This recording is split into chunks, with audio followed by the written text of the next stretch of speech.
अल्हम्दुलिल्लाहिल्लज़ी lump यज़ल आलिमन क़दीरन व सल्लल्लाहु अला सय्यिदिना व मौलाना Muhammad. Bismillahir Rahmanir Rahim.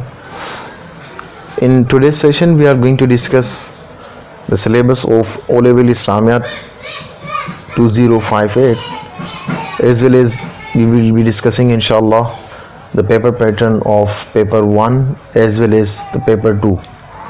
So in Islamiyat there are basically two papers, in paper 1 and paper 2. In both the paper they carry 50-50 marks, and they are the time allocation for each paper is 90 minutes. So we will be discussing first the syllabus for O-Level Islamiyat. In syllabus there are 4 chapters in paper 1 and 4 chapters in paper 2. In paper 1, the first chapter is the major themes of the Quran. In this chapter, the themes are divided in, you can say, different 3 themes. 3 groups of passages are set for close study. They are the God in Himself, God's relation with the created world, and God's messengers. For all these 3 themes there are 5 passages. So in total there are 15 passages set in syllabus. For the first one, Allah in Himself, Surah 2 is to 255, Ayatul Kursi, Allahu la ilaha illa huwal hayyul qayyum. Number 2 is Surah 6 is to 101 till 103, that is Badi'us Samawati wal Arz Anna yakun lahu waladun. And the third one is Surah 41 is to 37, wa min ayatihi al-laylu wan naharu wash-shamsu wal qamaru. The fourth one in the first theme is Surah 42 is to 4 till 5, lahu ma fis samawati wa ma fil arz wa huwa al-aliyyul azim. And the last one is Surah 112, like Surah Ikhlas, Qul huwallahu ahad, Allahu samad, lam yalid wa lam yulad wa lam yakun lahu kufuwan ahad. So these are the 5 passages set in paper 1, chapter number 1, under the first theme, God in Himself. The second one is Allah's relation with the created world. So in this there are again 5 passages are set. The first one is Surah 1, Surah Fatiha, the opening chapter of the Holy Quran. Alhamdulillahi Rabbil Alameen Ar-Rahman Ar-Rahim. Secondly, the second one is Surah 2, second Surah 2 is to 21 till 22. Ya ayyuhan nasu u'budu rabbakum alladhi khalaqakum walladhina min qablikum la'allakum tattaqun. And then the third one is Surah 96 is to 1 till 5, Surah Alaq, the first surah according to its revelation. Surah Alaq, Iqra bismi rabbikal ladhi khalaq, khalaqal insana min alaq, Iqra wa rabbukal akram. And the fourth one is Surah 99, Surah Zilzal, Iza zulzilatil ardu zilzalaha wa akhrajatil ardu athqalaha wa qala al insanu ma laha.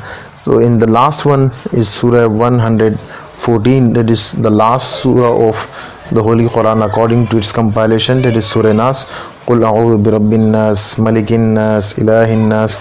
And the third theme is Allah's messenger. In Allah's messenger, the first one is 2 is to 30 till 37, which qala rabbuka lil malaikati inni ja'ilun fil ardi khalifa. This is actually the story of Hazrat Adam alayhi salam, the first man and the first prophet of Allah subhanahu wa ta'ala, that how Allah subhanahu wa ta'ala created Hazrat Adam alayhi salam. And those creation they were created before Adam alayhi salam, like the angels and demons, like the jinnat and malaik. So how this is actually the conversation of Allah subhanahu wa ta'ala with them, and how Allah subhanahu wa ta'ala when gave the idea of creating the mankind. So what question the malaika and the jinnat they had got, and how Allah subhanahu wa ta'ala proved that the mankind, Adam alayhi salam, will be much better than the angels and the other creation of Allah subhanahu wa ta'ala. So this is, and then secondly, how Adam alayhi salam, when Adam alayhi salam, he was created, and Hazrat Hawa alayhi salam, so they were living in Jannah. Why they were expelled from Jannah? How they were forbid of eating from a tree?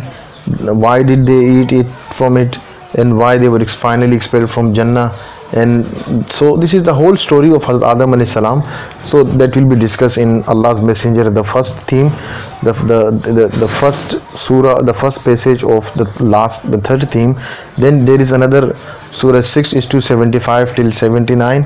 وَكَذَلِكَ نُرِي إِبْرَاهِيمَ مَلَكُوتَ السَّمَاوَاتِ وَالْأَرْضِ وَلِيَكُونَ مِنَ الْمُوقِنِينَ. This is the story of Hazrat Ibrahim alayhi salam.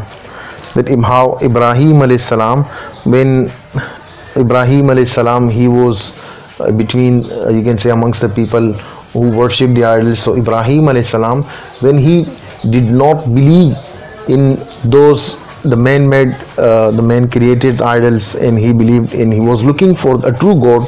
So how his searching was going on, and then how Allah subhanahu wa ta'ala guided him, and finally how Allah subhanahu wa ta'ala guarded him when he was persecuted by his own nation, when he was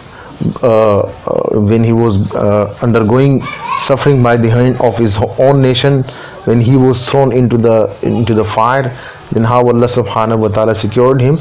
So this is actually the story of Hazrat Ibrahim alayhi salam, that when he looked at the moon and the sun, and then he thought that they might be his Lord, but finally when Allah subhanahu wa ta'ala made it clear to him that these are not you can say the objects to be worshipped, they are for the service of the mankind. So this is the whole story of Ibrahim alayhi salam will be discussed.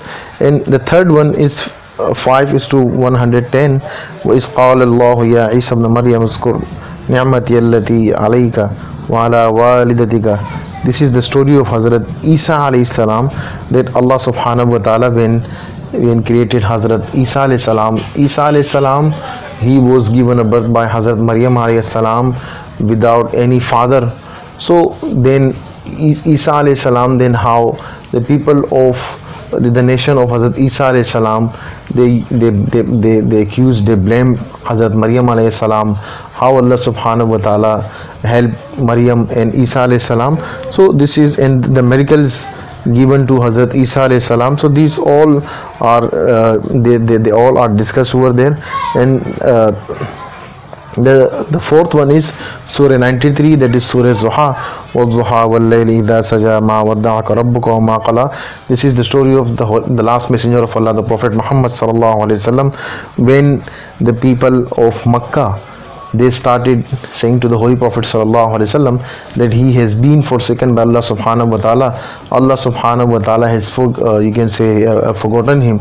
So Allah subhanahu wa ta'ala replied in the Holy Quran that Allah subhanahu wa ta'ala did not you can say forget him. Allah subhanahu wa ta'ala or the career of the prophetic mission of the Holy Prophet sallallahu alaihi wasallam is still going on.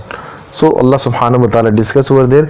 And finally in 15, or you can say, or the last passage of this the first chapter, that is the fifth one of the third theme, that is Surah Kawthar, Inna a'tainaka al-Kawthar, the shortest surah of the Holy Quran. This is when the Holy Prophet sallallahu alaihi wasallam, he was called by the people of Makkah Abtar, when his son died in infancy. So they started calling now the Holy Prophet sallallahu alaihi wasallam is cut from his root. So Allah subhanahu wa ta'ala replied to Surah Kawthar. So these are the 15 passages set in syllabus in chapter 1, and chapter 1, and the question number 1 is set from chapter 1, and that's you can say a compulsory question. Secondly, in chapter 2, the second chapter in paper 1 is the history and importance of the Holy Quran. In history and importance of the Holy Quran, there are some subtopics as well. The subtopics, they include, like we can say, the candidates, they should study the revelation of the Holy Quran to the Prophet sallallahu alaihi wasallam between the year 610 and 632 AD. how the Holy Prophet sallallahu alaihi wasallam, he experienced his receiving the revelation for the first time, then how there was a gap between in revelation, what were the methods of the revelation, how the Quran was compiled, because after the Quran was, you can say, the revelation was completed, then how it was compiled, whether it was compiled during the lifetime of the Holy Prophet sallallahu alaihi wasallam, or whether it was compiled by someone else, the companions of the Holy Prophet sallallahu alaihi wasallam. So they all will be discussed over there, that how the Quran was compiled. Then secondly, so this, you can say, the account of the compilation of the Holy Quran under the rightly guided caliphs as well, because the Quran was compiled in 3 stages in the lifetime of the Holy Prophet sallallahu alaihi wasallam, during the caliphate of Hazrat Abu Bakr Siddiq radhiyallahu ta'ala anhu, and finally during the caliphate of Hazrat Usman Ghani radhiyallahu ta'ala anhu. So how it was carried on, how it was compiled, so it should be discussed in chapter 2. Thirdly, the major themes of the Quran is contained both in the passages set for special study and in other similar passages, because the chapter number 1, where we have already discussed the 15 Quranic passages, so there the question will be only of 2 marks, like you can say the 4 marks for part A and 4 marks for part B. But in chapter 2, if any question is set from chapter 1, so that will be of 14 marks, part A 10 marks and part B of 4 marks. As well as the use of the Quran in legal thinking and its relation with the hadith, the ijma and analogy, qiyas, that how the Quran is used as a source of Islamic legal thinking, as a source of guidance by the Muslim.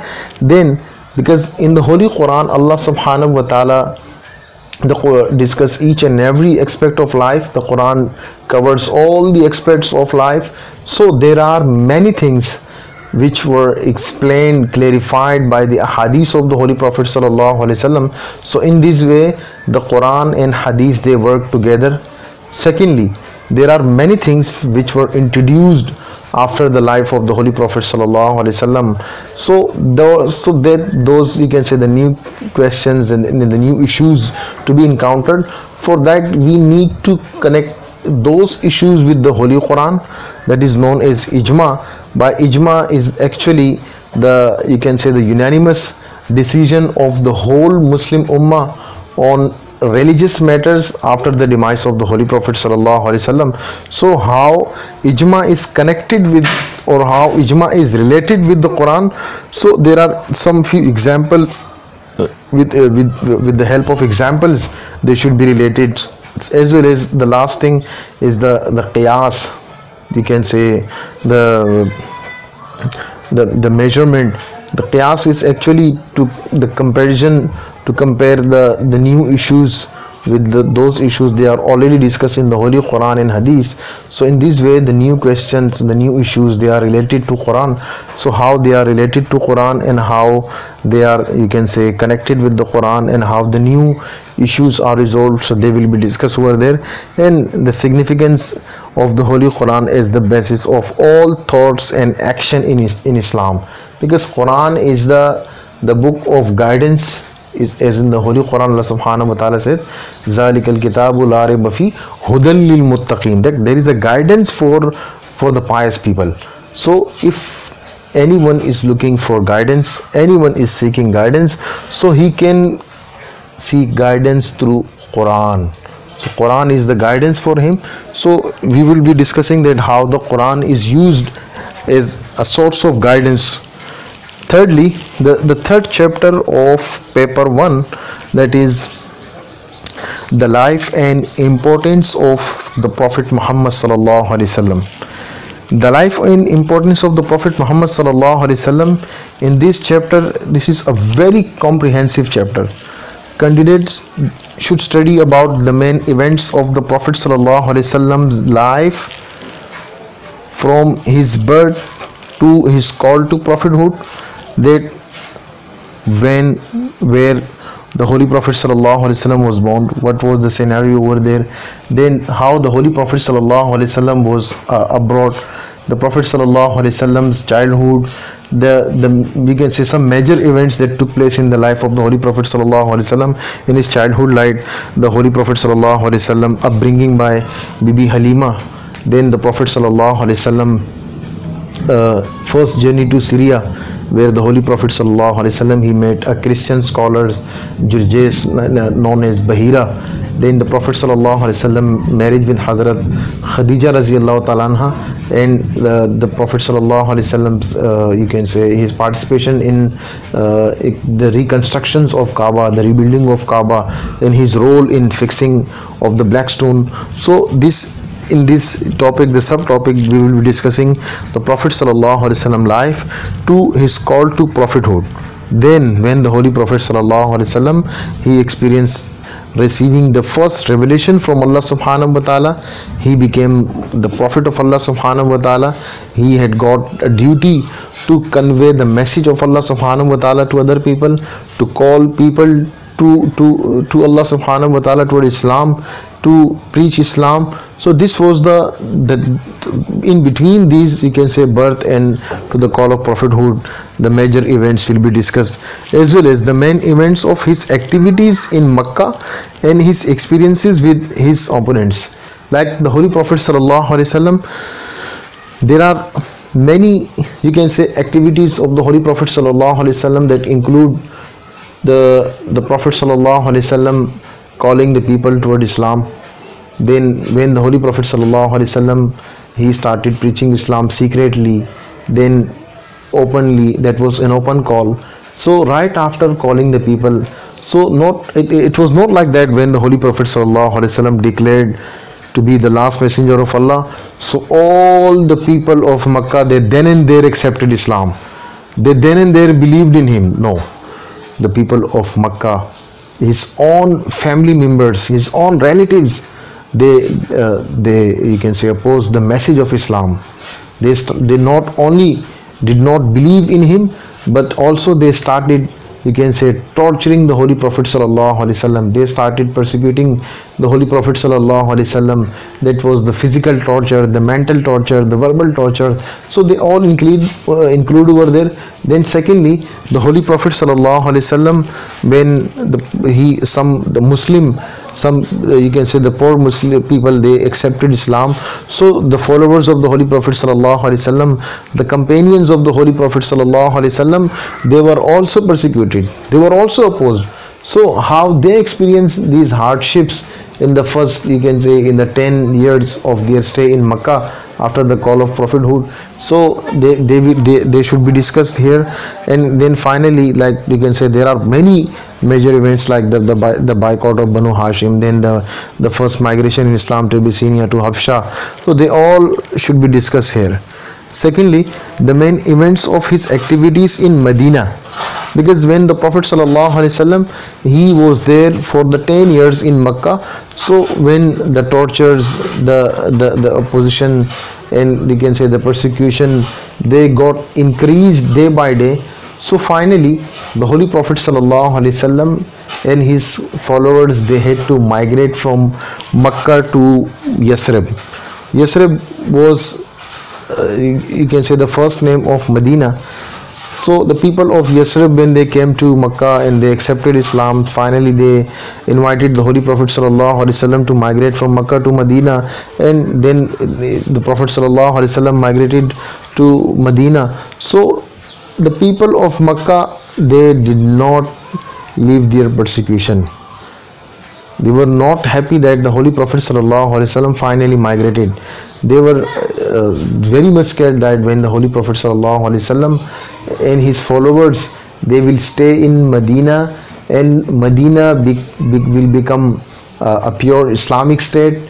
They will get some physical strength, and finally they will be able to just take revenge from the people of Makkah, and they may come back to Makkah, and they you can say they may be expelled from Makkah. So just because of that, the Holy Prophet sallallahu alaihi wasallam and followers, they were not let to live peacefully in Medina as well. So there were many battles they were fought between the people of Makkah and with the Muslims. So the Holy Prophet sallallahu alaihi wasallam, experience of, you can say, having the battles with the people of Makkah, his leadership of the community there, and his, you can say, conflicts with the Meccans and other people as well. Like, since there were, when the Holy Prophet sallallahu alaihi wasallam along with his followers, they migrated from Makkah to Medina.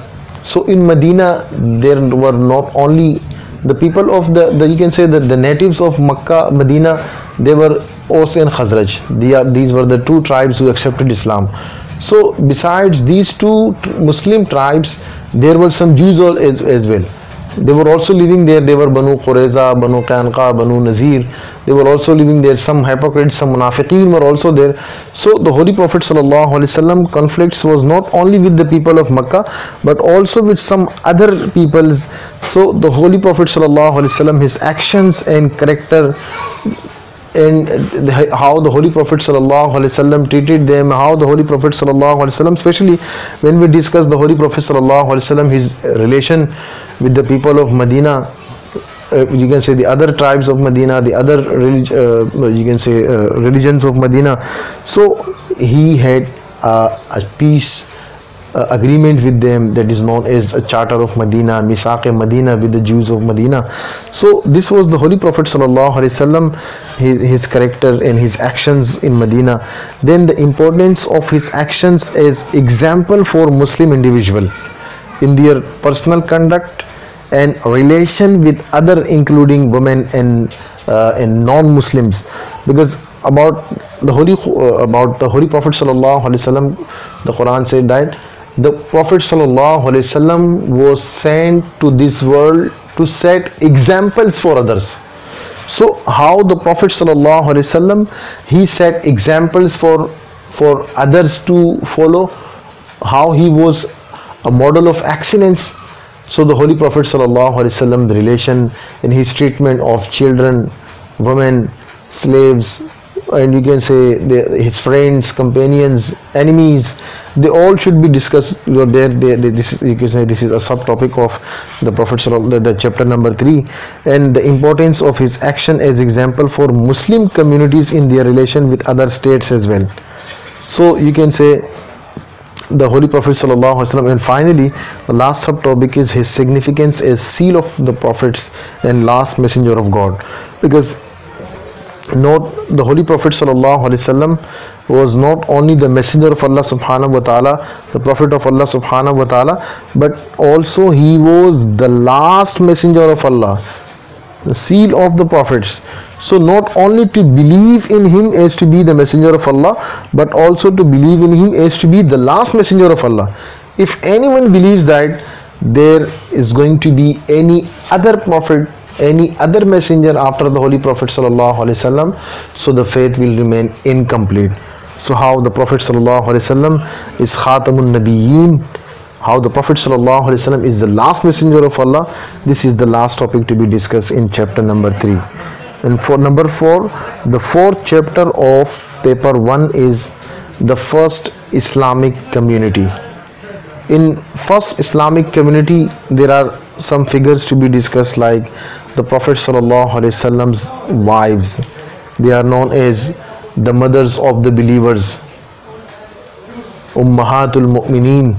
So an account of their lives, their services to Islam, and you can say the relation with the Holy Prophet ﷺ, as well as his descendants, including his children, the grandchildren, and the direct line recognized, you can say, amongst the Muslim, or you can say among the Shia Muslims, as Imams. So their biographical accounts to be discussed in these, like the Prophet ﷺ's daughters, Hazrat Fatima radiallahu ta'ala anha, Hazrat Kulsum, Hazrat Ruqayya, they should, and then the Prophet ﷺ grandson Hazrat Hassan Hussein radiallahu ta'ala anhuma, and then the you can say the Imams. So his leading companions, including the 10 blessed companions, they are known as Ashara Mubashara. His scribes, the major character who surrounded him in his ministry, the immigrants and helpers, the Muhajirin and Ansar, and the 4 rightly guided caliphs during his lifetime. Remember that the four rightly guided caliphs like Hazrat Abu Bakr Siddiq Raziyallahu Ta'ala Anhu, Hazrat Umar Farooq Raziyallahu Ta'ala Anhu, Hazrat Usman Ghani Raziyallahu Ta'ala Anhu, and Hazrat Ali Raziyallahu Ta'ala Anhu. These are the four rightly guided caliphs. So they are the part of paper 1 as well as paper 2. So the biographical account and their services to Islam of these four figures, so in the lifetime of the Holy Prophet Sallallahu Alaihi Wasallam, so they will be discussed in the first Islamic community, paper 1, and their services to Islam after becoming rightly guided caliphs, after becoming the caliph of Islam, Khalifa, so that will be discussed, and that is the part of the paper 2. So you can say their life and services after the demise of the Holy Prophet Sallallahu Alaihi Wasallam, so that will be discussed in paper 2. So these were the four chapters that we discuss in detail, the paper 1. In paper 2, again, chapter 1 is from Hadith, the major teachings in the Hadith of the Holy Prophet Sallallahu Alaihi Wasallam. As we discussed that the Quranic passages, they were divided under 3 themes. So in the same way, the Hadith of the Holy Prophet Sallallahu Alaihi Wasallam, they are divided under 2 groups of passages. They are set for close study. So these relate to individual conduct. Number 2, life in the community. So there are hadiths of the Holy Prophet Sallallahu Alaihi Wasallam which you can say shows the light to the mankind, to Muslims, to individuals, that how you should spend your life as an individual, and then what should be your role in the community, how you should be related to others, how you should treat others. So that will be discussed in life in community. The second topic of paper 2 is the history and importance of the hadith. Again, in paper 1 we had got the chapter 2 from the history and importance of the Holy Quran. So here in paper 2, the second chapter is the history and importance of the hadith. In history and importance of the hadith, that we will discuss the history of the compilation of hadith. That mashallah, we have got all the hadiths of the Holy Prophet, almost all the hadiths of the Holy Prophet Sallallahu Alaihi Wasallam compiled. They are with the proper chain, sanad, they are very authentic. So how they were checked, how they were compiled, whether during the lifetime of the Holy Prophet Sallallahu Alaihi Wasallam, or by the rightly guided caliphs, or by the other Muslims after the Holy Prophet Sallallahu Alaihi Wasallam. So that will be discussed over there. Secondly, the earliest collections, you can say the first collections of the hadiths of the Holy Prophet Sallallahu Alaihi Wasallam, they were mainly, some of them were by the companions of the Holy Prophet Sallallahu Alaihi Wasallam, like Sahifa Sadiqa, Sahifa Sahiha, so the book of Ali, book of Jabir, collection of Aisha Raziyallahu Ta'ala Anha. So they will be discussed. Then the different types of the collections, like the main Musnad and Musannaf collections, that what is the difference between the Musnad and Musannaf collections of hadith, the main compilers and their activities. That is actually in the, you can say, the science of the hadith, or the collection of hadith, that is known as Asma or Rijal. So Asma or Rijal is actually to discuss the lives and activities of those people. They narrate any hadith from the Holy Prophet Sallallahu Alaihi Wasallam. So here we will discuss only the main activities of the compilers. Those they compiled the hadiths like the Sahih Sitta, Bukhari, Muslim, Abu Dawud, Tirmidhi, Ibn Majah, Nasai. So their life and, you can say, activities will be discussed.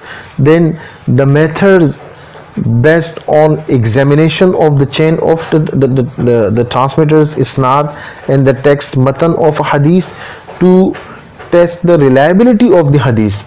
That how the hadiths of the Holy Prophet Sallallahu Alaihi Wasallam were checked. Then in order to check whether the hadiths, they are reliable or not, how the hadiths were checked, what rules were set for checking the sanad, the you can say the chain of the narrators, then what were the rules of checking the matan of the hadith. So they all should be discussed. Then the main features of the 6 collections of Sunni hadith and the 4 collection of Shia hadith. The major themes of the hadith is these are, you can say, contained both in the passages set for special study and in other similar passages. Again, as we discussed in paper 1, that question number 2 can be set from chapter number 1. So again in paper 2, in chapter 1, question number 1, the question will be of 8 marks, part 8 4 marks, part B 4 marks. But if a question is set in chapter 2, or you can say the question number 2, so from the hadith, then the hadith question will be of 14 marks. So then we will discuss them in 10 marks for part A and 4 marks for part B. Again, there was another topic that we have already discussed in paper 1, the use of hadith in legal thinking and their relationship with the Quran, ijma and qiyas. As we discussed that in Quran, we need to make the relation of the Quran with hadith, ijma and qiyas. In the same way, we will relate the hadith with Quran, hadith with ijma and hadith with qiyas as well, and their significance in thought and action in Islam. Thirdly, the 3rd chapter of paper 2 is the period of rule of the rightly guided caliphs and their importance as leaders. So here there are some few subtopics like the rule of the caliphate of Hazrat Abu Bakr Siddiq radiyallahu ta'ala anhu, then Hazrat Umar Farooq radiyallahu ta'ala anhu, Hazrat Usman Ghani radiyallahu ta'ala anhu, and finally Hazrat Ali radiyallahu ta'ala anhu. So the main events of the rules of the 4 caliphs, their policies in maintaining and expanding the Islamic State, their approaches to leading the community, their main achievements, the main difficulties they encountered, their significance as example of leadership, the importance of their rules as models for government today, their importance as example for Muslim communities in their relation with other states. So as we discussed that the rightly guided caliphs, Abu Bakr Siddiq, Umar Farooq, Usman Ghani and Hazrat Ali radiyallahu ta'ala anhum, so their life and services after the demise of the Holy Prophet sallallahu alaihi wasallam, they will be the part of chapter question paper 2, and their lives and activities in the lifetime of the Holy Prophet sallallahu alaihi wasallam, that is the part of paper 1. Number 4, the 4th chapter of paper 2 is the articles of faith and the pillars of Islam. The 6 articles of faith, like belief in God, including what Muslim believe about him, what is the Muslim belief about Allah subhanahu wa ta'ala, that includes the, you can say, the unity in existence, in his attributes and qualities, and his worshipping. Secondly, the angels, their nature and duties, that what is the you can say the nature of the angels, how they are created by Allah subhanahu wa ta'ala, what duties Allah subhanahu wa ta'ala duties assigned to them, and what role do they play in the lives of the mankind, how, but you can say the different, some prominent angels of Allah subhanahu wa ta'ala, like angel Jibreel, Mikail alayhi salam, Israel alayhi salam, Israfil alayhi salam.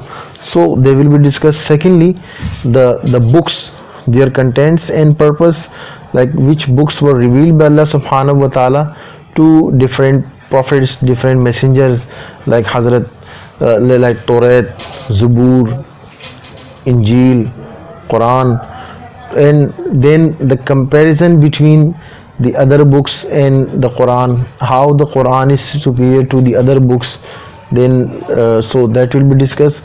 And then the prophets of Allah subhanahu wa ta'ala, their character and function, that what was the purpose of sending the messenger by Allah subhanahu wa ta'ala, sending the prophets by Allah subhanahu wa ta'ala, how Allah subhanahu wa ta'ala guided them, how Allah subhanahu wa ta'ala guarded them, what role did they play in the lives of the mankind. So what the miracles manifested by them, why Allah subhanahu wa ta'ala sent them. So these are the different, you can say. Then finally the comparison of the Prophet sallallahu alaihi wasallam with the others, like the Prophet sallallahu alaihi wasallam is the seal of Prophet, the last messenger of Allah, the Imamul Anbiya, the leaders of all the prophets. So they will be discussed. And finally the resurrection and the last day, the main events and its significance, the day of judgment, the last day, the day of Qiyamah, that what are the other lives beside our existence in this world, what is the Muslim belief about the day of judgment, that this is the part of Iman, that when a person dies, so after this worldly life there is another life, that is the day of judgment, in which all the good deeds and the bad deeds of the mankind would be measured. So according to his good deeds and bad deeds, whether he will be rewarded by Allah subhanahu wa ta'ala, or whether he will be punished by Allah subhanahu wa ta'ala. So they all should be, you can say, this is the part of Iman, that Allah subhanahu wa ta'ala will give another life to the mankind. And another topic in the same, you see, the subtopic of chapter 4, that is jihad in its range of meaning, physical, mental and spiritual jihad.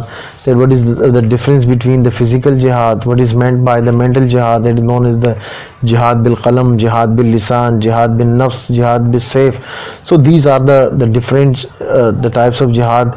Then how the spiritual jihad, the jihad bil sayf or the jihad bin nafs is, you can say, much better than the other jihad. So they will be discussed over there in chapter number 4. And second subtopic of chapter 2 is the 5 pillars of Islam. The 5 pillars of Islam, they includes the declaration of faith, shahada, including the significance of what it contains. Secondly, the second one is salah, prayer. So prayer will be discussed, including the preparations, what you can say, how to get prepared for salah, the purification of body, the purification of place, the purification of, you can say, the direction of qibla, covering of the body. These all are the preparations of for salah. Then the different methods of getting purified for prayer, like wuzu, ablution, the dry ablution, tayammum, ghusl. And secondly, its performance and importance, that how the salah is performed by Muslim, performance of Friday prayer, performance of Eid prayer. So congregational prayers on Fridays and festivals, like but the difference between the other salah and the Friday prayer, the method of performing salah, method of performing Friday prayers, the khutbah for salah, they will be discussed. Then the times of prayer, because in the Holy Quran Allah subhanahu wa ta'ala said that inna salata kanat al mu'minina kitabam mawquta, that salah is prescribed for the mankind in its fixed time, in its stipulated time. So what are the timing for salah?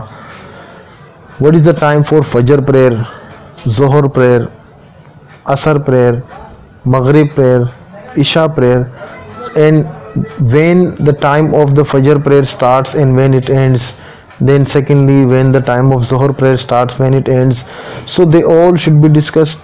Then the place of prayer, it should be clean. Then performing salah in masjid, performing salah individually at home. The private prayer like dua, asking from Allah subhanahu wa ta'ala for your needs. The difference between the regular prayer and private prayers.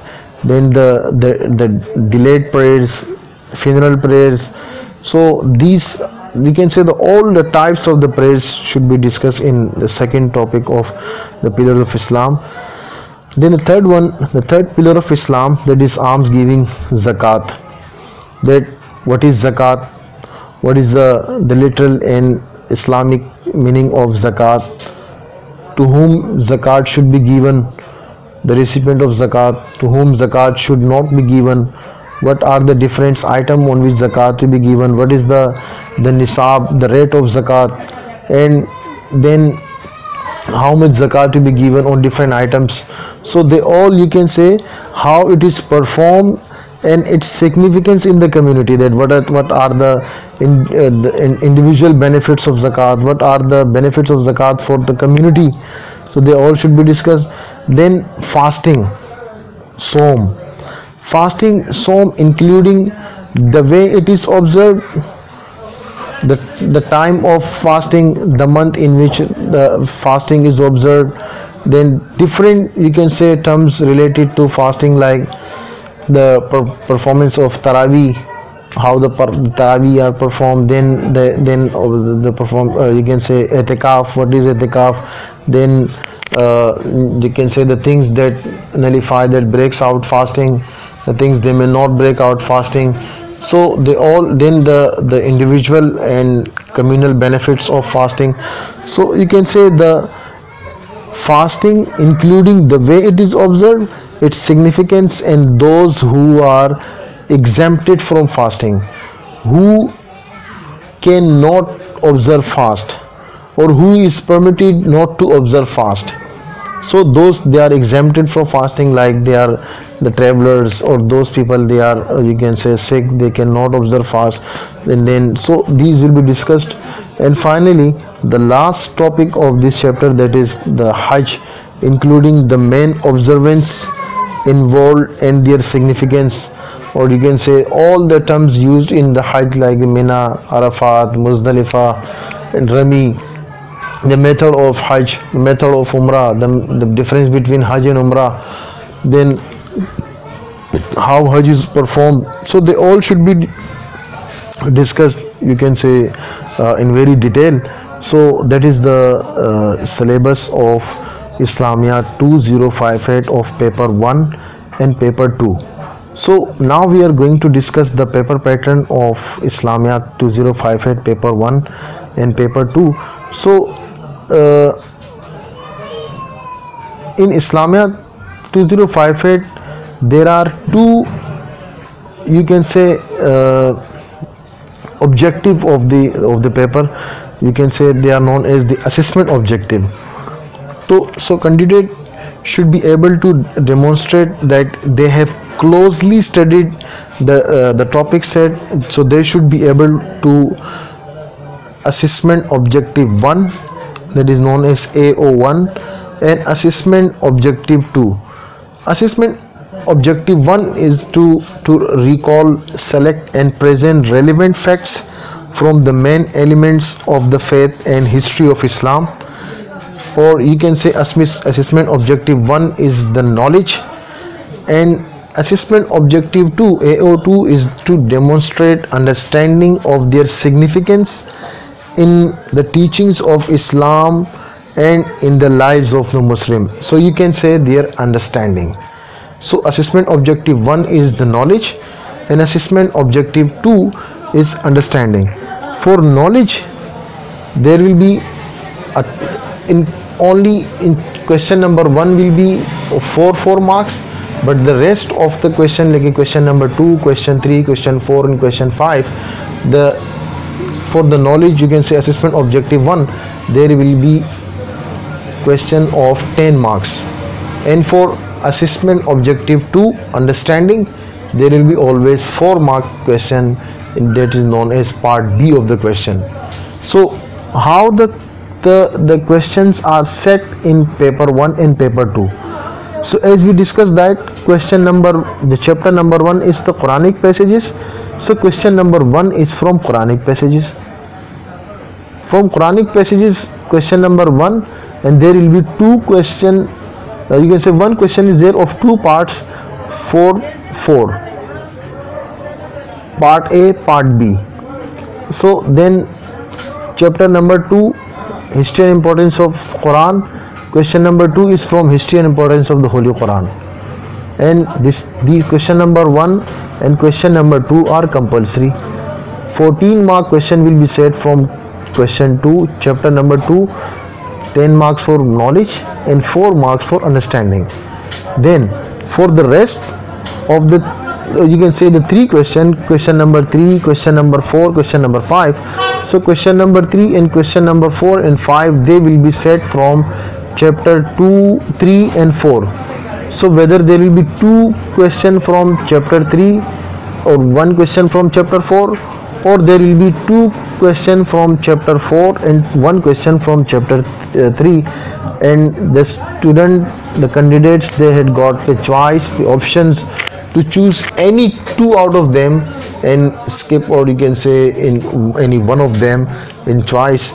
So in this way there is a 50 mark question, and normally this is not you can say a set criteria, but approximately the you can say the word count for a 10 mark question, or you can say assessment objective 1, that is approximately 450 to 500 words, and for 4 mark question approximately 80 to 100 words. But this is not a set criteria, this is approximately we can complete, or you can cover our all the you can say that the requirement of the answer in question number 1 in 450 to 500 words, and in question number 2 80 to 100 words. In the same way, in the paper 2, question number 1 is from the selected ahadith. 8 mark question is this. There are 2 parts in question number 1. Part 1 is of 4 marks, part B is of 4 marks. Secondly, chapter 2, question 2. Question 2 is set from chapter number 2, that is history and importance of hadith. A 14 mark question is set from this chapter, 10 marks for part A and 4 marks for part B. And again, this the question number paper 2, question number 1 and question number 2 are compulsory, they cannot be left in choice. But for the rest of the 3 question number 3, 4 and 5, they are set from chapter 3 and 4. So whether there will be 2 question from chapter 3 and 1 from chapter 4, or 2 from chapter 4 and 1 from chapter 3, but the candidates have got the choice to select any 2 out of them and skip any one of them. So this is the you can say the paper pattern for Islamia 2058. So if we look at the syllabus aims and assessment objective, so the syllabus aims, it includes the aims of the syllabus are to enable candidate to acquire a knowledge of the major sources of Islam, its main belief and its early history. Number 2, to develop an inquiring approach to the study of Islam. And number 3, to identify and explore the religious, historical and moral question, you can say, raised in their material, you can say the material they study. So basically many of the new teacher, when they come to this field, or so they ask me that what is the book for Islamia 2058. So we can say the set book for this. So there is no, you can say, a set book for Islamia 2058 covering all the topics. So CAIE, they have not set any book for, or there is no specified book for this. there they just only provide the link of the reference books. The reference books means there are many books, they can be used as a reference book, as a core book for teachers and for students. They are also mentioned in their syllabus guide as well, the textbooks and the resources. For students mainly, or for teachers, they are, you can say, an-Nawawi, 40 hadith, as well as the Mishkatul Masabi, the David Thomas and Mustafa Draper Islamiyat, the core text for Cambridge O level teacher guide, as well as the Yasmin Malik Islam beliefs and practice, the Mirza Muhammad Yusuf one Islamiyat comprehensive study of Islamic trends and teachings. So these are the different books they are normally used. So like Sayyid Hussein Nasr, the Heart of Islam, Khurshid Ahmad, Islam, its meaning and message. So these are the different you can say sources book they can be used. So mainly the teacher have got the duty, the teachers, they need to go through all the resources book, and they should you can say extract the main topics and the main point from all the books in order to just present it before the student. So the main purpose of this is the CAIE is not a rote learning that one book should be given to them and they just memorize it by heart to become able to write the answer. So this is not like that.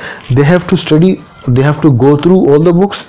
And secondly, there is always a B part question which is for their own, you can say, exploring when what they have studied. So what do they understand from the knowledge they have gained, how can they implement the, you can say, the teachings in their own life, what lesson do they learn from a specific event. So in this way they explore that whether the student, they have just memorized the chapter, memorized the topics, or they have, you can say, understood something from that. If you understand well, if you get idea from that, so obviously you become able to write your own comment regarding that things. Otherwise, if it is only just the rote learning, or you have just memorized that, so then you can never be able to write down your own commentary, your own comments regarding any question. So that's not very much, you can say, a difficult one. And for checking the, you can say, now we are going for the levels of response, that how do they check the you can say what is the level descriptor, how do they check the question, how do they check the answer. So assessment objective 1, the knowledge 1, the part A questions. So part A has a maximum you can say mark of you can say 10 marks.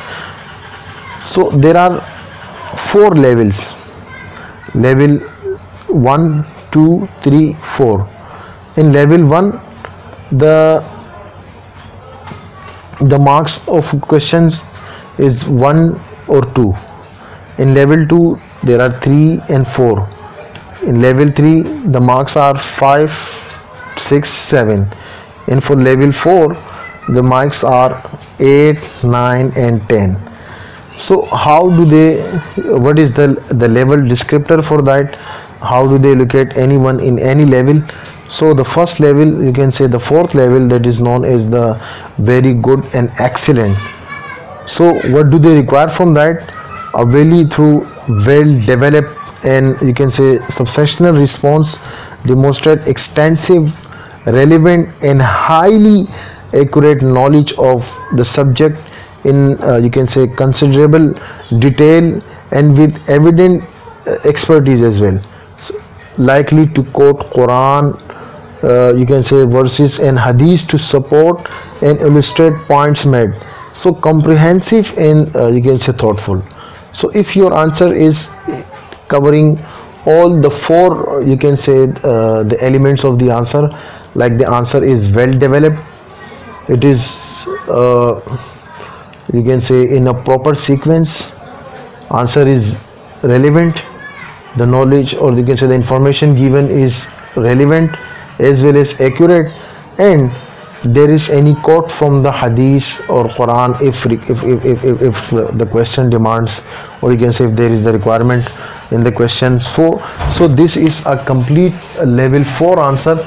So number 2, the second level for level descriptor is the good. The good means that it addresses the question confidently, demonstrates sound, detailed and generally relevant and accurate knowledge of the subject matter in great detail. The answer also covers the main points, make out Quran verses and hadith to support points made. The level 3 is satisfactory, a fair, mainly relevant but generally undeveloped response. The candidate demonstrates some factual knowledge which is fairly accurate and slightly wider than a basic level. So some of the main points are covered but lack substance. Like if there is, you can say they are not in proper sequence. Sequence is also very much required. Suppose if I discuss the let me just give you an example of one question from the life of the question is like to discuss the write an account of the life of the Holy Prophet sallallahu alaihi wasallam from his birth till the time he received the first revelation. So in this question you need to discuss the life of the Holy Prophet sallallahu alaihi wasallam from his birth, then upbringing by Bibi Halima, and then the Prophet sallallahu alaihi wasallam first journey to Syria, then the Prophet sallallahu alaihi wasallam marriage with Khadija radiallahu ta'ala anha, and finally the Prophet sallallahu alaihi wasallam's you can say participation in the construction of the Kaaba, in the reconstruction of the Kaaba, rebuilding the Kaaba. So in this way this is the proper sequence. So if an answer is discussing that, first discuss the birth of the Prophet sallallahu alaihi wasallam and then fixing of the black stone, then comes back to the first journey to Syria, then the you can say marriage with Khadija radiallahu ta'ala anha. So in this way the answer is, you can say there is a lack of substance, it is not in a proper sequence. The first level, the level 1 is the level 1, you can say level descriptor is basic. Basic is an attempt to answer the question but lacks potential and or is unfinished. Very limited knowledge of the subject. Response include only a small amount of relevant material or mainly irrelevant points. Facts are reported in basic outline only, often inaccurately, though some credible points are made. So they may give him 1 to 2 marks. And there is a level 0. Level 0 means irrelevant. No apparent attempt to answer the question set or a wholly irrelevant response, totally illegible.